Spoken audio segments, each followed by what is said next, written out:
வெளியிருந்து ஆசரிப்பு கூடாரத்துக்குள்ள வருவீங்களே, அந்த என்ட்ரன்ஸுக்கு பேர் தான் டெரெக். புரியுதா? அப்போ டெரெக் வழியால நீங்க எங்க வரீங்க? ஆசரிப்பு கூடாரத்துக்குள்ள வரீங்க. இப்ப அந்த மூடப்பட்ட பகுதி, பரிசுத்த ஸ்தலமும் மகா பரிசுத்த ஸ்தலமும் இருக்குதே, அதுக்குள்ள நீங்க வாரதா இருந்தா அந்த இடத்துல இன்னொரு திரை இருக்கும். முன்னுக்கும் திரை தானே, முன்னுக்கு என்ட்ரன்ஸ்லையும் திரை தானே இருக்கு. நான் சொன்னேன் முழுக்க சுற்றி எதையால செய்திருக்காங்க? துணி, எல்லாமே துணி தான், இரும்பு கதவு அதெல்லாம் ஒன்றும் கிடையாது. அப்போ முன் திரை, அந்த வாசல் டெரெக். இந்த பரிசுத்த ஸ்தலத்துக்குள்ள வர்றதுக்கு ஒரு திரை இருக்குமே, அது அந்த வாசலுக்கு பேர் தான் என்னது? எமெட். அப்போ எமெட் உள்ளுக்கால வர்றதுக்கு யாரால முடியும்? ஆசாரியர்களாக மட்டும்தான் முடியும். அப்போ டெரெக் வழியால் யார் வேணாலும் வரலாம், இஸ்ரவேலர்களாக இருக்கணும், அவ்வளோதான். அது ஒன்று தான் கண்டிஷன். ஆனால் டெரெக்குள்ளால வந்தவங்க யார் எல்லாராலையும் எமெட்டுக்குள்ளே போக முடியும். அது எமெட்னா அது ஆசாரியர்களுக்கு மட்டும்தான் உள்ளே போக முடியும். அப்புறம் அந்த கடைசி திரை இருக்குதே, கடைசி திரை, பரிசுத்த ஸ்தலத்துக்கும் மகா பரிசுத்த ஸ்தலத்துக்கும் இடையில ஒரு என்ட்ரன்ஸ் இருக்குதே, கடைசி திரை, அதுதான் என்னது? காயிம். புரியுதோ? காயிம்.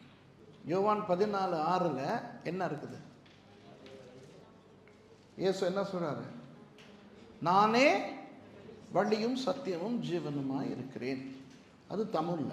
இங்கிலீஷ்ல I am the way, the truth and the life.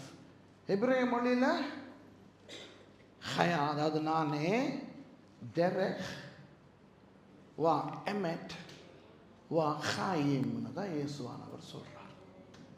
இப்போ விளங்குதா? இன்னைக்கு தான் நீங்க தெரிஞ்சுக்கிறீங்க, ஆண்டவராகிய இயேசு நானே வழியும் சத்தியமும் ஜீவனும்னு சொன்னது என்ன சாமான் அப்படின்னு. அது தெரியாட்டி நம்ம என்ன தெரியுமா நினைப்போம்? சிம்பிளா நமக்கு தோன்றத நினைப்போம். என்னது? அவர் தான் வழி, அவர் தானே வழி, அவர் மூலமா தான் பரலோகம் போகலாம், இதைத்தான் சொல்றாரு. தானே சத்தியம், சத்தியம்னா உண்மை, அவர் தான் உண்மை, மற்றதெல்லாம் பொய்ங்கிறாரு.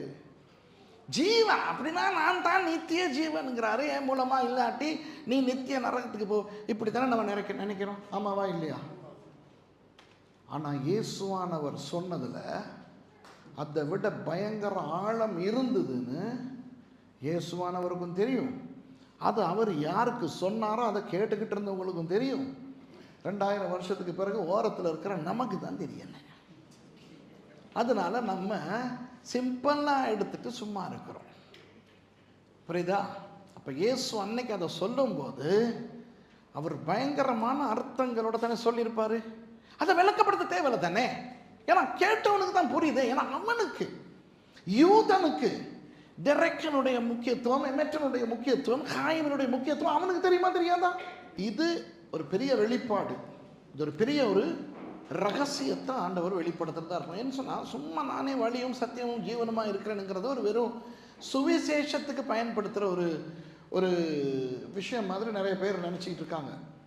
அதான் வீக் இப்போ பிரேக் டைமில் என்கிட்ட கேட்டார், இது பாருங்கள், அது மேலே எல்லாம் அந்த வாசஸ்தலத்தை பற்றி தான் இருக்கு, நீங்கள் அந்த கான்டெக்ஸ்ட்டை பாருங்கள். யோவான் 14வது அதிகாரத்தை பார்த்தீங்கன்னா முழுக்க முழுக்க மோசையை பற்றி, வாசஸ்தலத்தை பற்றி, இதை பற்றி தான் இயேசுவானவர் பேசுகிறார். அப்போ அந்த கான்டெக்ஸ்ட் அவங்களுக்கு தெரியும், கேட்டவங்களுக்கு தெரியுது இவர் என்னத்தை பற்றி பேசுகிறாரு அப்படின்ட்டு. புரியுதா?